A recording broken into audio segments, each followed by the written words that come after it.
नमस्कार, ABP news देख रहे हैं आप और मैं हूं आपके साथ शीरीन। कल 9 मई है और करीब 2.5 महीने से चल रहे युद्ध के बीच रूस कल विक्ट्री डे मनाने की तैयारी कर रहा है।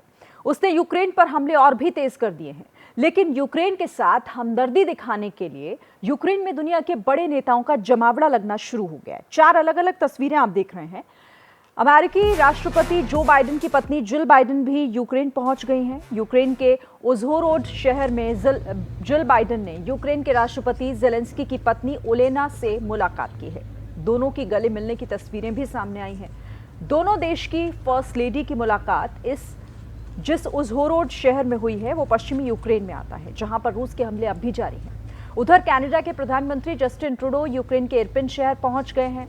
जर्मनी की संसद के स्पीकर बारबेल बास भी यूक्रेन की राजधानी कीव पहुंच गए हैं और ज़ेलेंस्की के साथ कीव की सड़कों पर निकले हैं।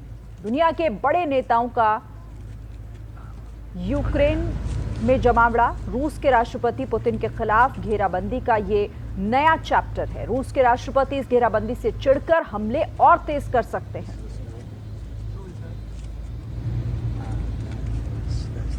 तो 4 तस्वीरें इस वक्त आपके सामने हैं, कैसे दुनिया के जो बड़े देश हैं उनके बड़े नेता इस वक्त यूक्रेन पहुंचे हुए हैं और एक तरीके से यूक्रेन के समर्थन से जुड़ी हुई ये तस्वीरें हैं। ज़ेलेंस्की की पत्नी से मिली हैं अमेरिकी राष्ट्रपति जो बाइडेन की पत्नी जिल बाइडेन। तस्वीरें आपके सामने हैं। कनाडा के प्रधानमंत्री ट्रूडो भी इरपिन में मौजूद हैं। जर्मन स्पीकर भी यूक्रेन में। पुतिन के खिलाफ ये मोर्चाबंदी है।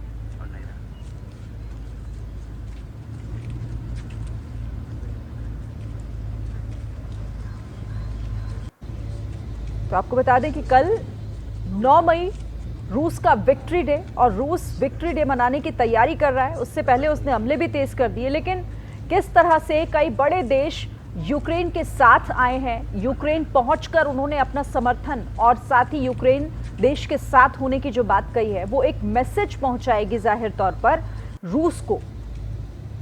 अब देखना होगा कि रूस इस घेराबंदी के बाद किस तरह से क्या अगला उसका एक्शन होता है, उसकी रणनीति क्या किसी तरीके से बदलती है, ये फिलहाल देखने वाली बात होगी। और सीधे फिलहाल रुक कर लेते हैं ग्राउंड जीरो का। हमारे साथ वहां से मेरे सहयोगी मृत्युंजय हमारे साथ जुड़ गए हैं। मृत्युंजय, एक तरफ तो कल विक्ट्री डे मनाने की तैयारी में है रूस, हमले भी लगातार उसके जारी हैं, लेकिन दूसरी तरफ एक घेराबंदी की कोशिश और एक सख्त मैसेज देने की कोशिश दुनिया की भी है और इसीलिए कई देशों के जो बड़े नेता हैं वो यूक्रेन पहुंचे हुए हैं। बिल्कुल निश्चित तौर पर सही कहा आपने। जिस प्रकार से हम देख रहे हैं कि 9 तारीख को लेकर यूक्रेन भी बहुत चिंतित है, पूरी दुनिया चिंतित है, साथ ही साथ रूस बहुत ही बड़े व्यापक पैमाने पर अपना विक्ट्री डे मनाने जा रहा है और ऐसी जानकारी है कि रूस इसे बहुत ही बड़े तौर पर पूरी दुनिया के सामने प्रोजेक्ट करेगा, अपने हथियारों का नुमाइश करने वाला है। लेकिन दूसरी तरफ हम देख रहे हैं कि यूक्रेन के साथ में दुनिया के बहुत बड़े देश खड़े हैं, विशेष तौर पर यूरोपीय देश और साथ ही साथ अमेरिका। जिल बाइडेन का यूक्रेन में अचानक आना ये बहुत बड़ा मैसेज देता है, वो भी खास करके जब अभी 24 घंटे भी नहीं बचे हैं रूस की विक्ट्री डे परेड शुरू में या रूस की विक्ट्री डे को।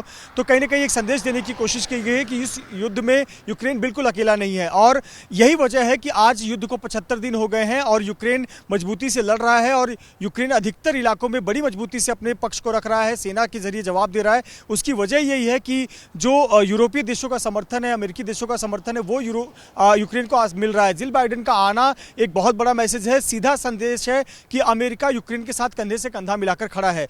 आज से 2 महीने पहले फरवरी में स्थिति अलग थी। फरवरी में कहीं ना कहीं सीधे तौर पर समर्थन कोई देश नहीं दे रहा था, लेकिन जब यूरोपीय देशों और वेस्टर्न देशों ने, पश्चिमी देशों ने ये देखा अमेरिका सहित कि जो ज़ेलेंस्की हैं वो बड़ी मजबूती से अपने देश के साथ खड़े हुए हैं, लोग मजबूती से खड़े हैं और रूस को टक्कर दे रहे हैं, तो क्यों ना इनका साथ दिया जाए। और इसीलिए ये साथ न केवल हथियारों के जरिए दिया जा रहा है, आर्थिक के रूप में दिया जा रहा है, बल्कि मनोवैज्ञानिक तरीके से जो नेता, खास करके जो संदेश देना है, नेता यहाँ पर पहुँच रहे हैं, बड़े देशों के नेता यहाँ पर पहुँच रहे हैं, तो ये बहुत बड़ा मैसेज है रूस के लिए और पूरी दुनिया के लिए कि यूक्रेन इस युद्ध में अकेला नहीं है। अब ये युद्ध कहने के लिए रूस और यूक्रेन के बीच है, लेकिन कहीं ना कहीं इसमें अन्य देशों का भी योगदान है, जिसकी वजह से रूस और यूक्रेन का बीच जो जंग है वो खिंचता ही चला जा रहा है और इसीलिए बड़े नेता जो है हमें नजर आ रहे हैं। बीते दिनों हमने देखा कि बोरिस जॉनसन जैसे पीएम ब्रिटेन के वो पूरे ज़ेलेंस्की के साथ में यूक्रेन कीव की सड़कों पर नजर आए थे और अब हम देख रहे हैं कि जिल बाइडेन का ना निश्चित तौर पर संदेश है कि रूस को कि इस मामले में वो यूक्रेन को बिल्कुल भी कमजोर और अकेला ना समझे। जी, लेकिन मृत्युंजय, आपको भी याद होगा कि जब इस युद्ध की शुरुआत हुई थी और कई देशों ने इस पर जब अपनी प्रतिक्रियाएं दी थी, उस दौरान रूस ने साफ साफ और तल्ख तेवर दिखाते हुए कह दिया था कि जो भी बीच में आएगा या फिर जो भी यूक्रेन का समर्थन दिखाएगा उसको भी इसका अंजाम भुगतना होगा।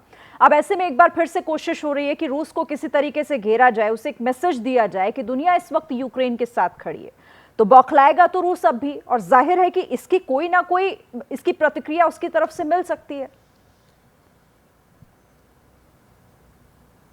बिल्कुल सही कहा आपने। और बिल्कुल देखिए, रूस ने एक बात और कही थी, ये बात उन्होंने कहा है कि 9 तारीख को युद्ध समाप्त होगा, इस गलतफहमी में कोई ना रहे, और 9 तारीख को कोई बहुत व्यापक भी होगा, इसका भी हालांकि साफ तौर पर रूस ने ये इस पर अपना जो भूमिका स्पष्ट नहीं की है। लेकिन जो हम देख पा रहे हैं कि रूस बहुत ही आक्रामक तेवर रख रहा है, पर इसमें बहुत महत्वपूर्ण भूमिका है यूरोपीय देशों की और वेस्टर्न अमेरिका की, क्योंकि शुरुआत में जो निश्चित तौर पर रूस ने ये कहा था कि जो उनसे टकराएगा वो रूस से दुश्मनी मोल लेगा। लेकिन कहीं ना कहीं हमने देखा कि किस प्रकार से यूक्रेन को समर्थन मिल रहा है।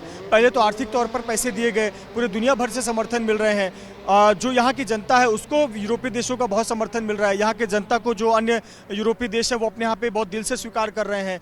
और उसके बाद में हथियार, पहले 2 चीज़ें हैं। पहले तो जब शुरुआत हुआ युद्ध का तो बहुत ही ऑफेंसिव हथियार दिए गए थे कि आप डिफेंसिव हथियार दिए गए थे कि आप अपने आप को बचाने के लिए इस प्रकार के हथियार लीजिए।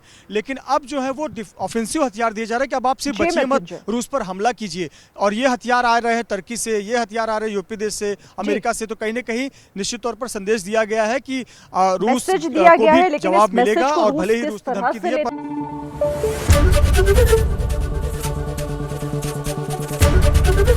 एबीपी न्यूज आपको रखे आगे।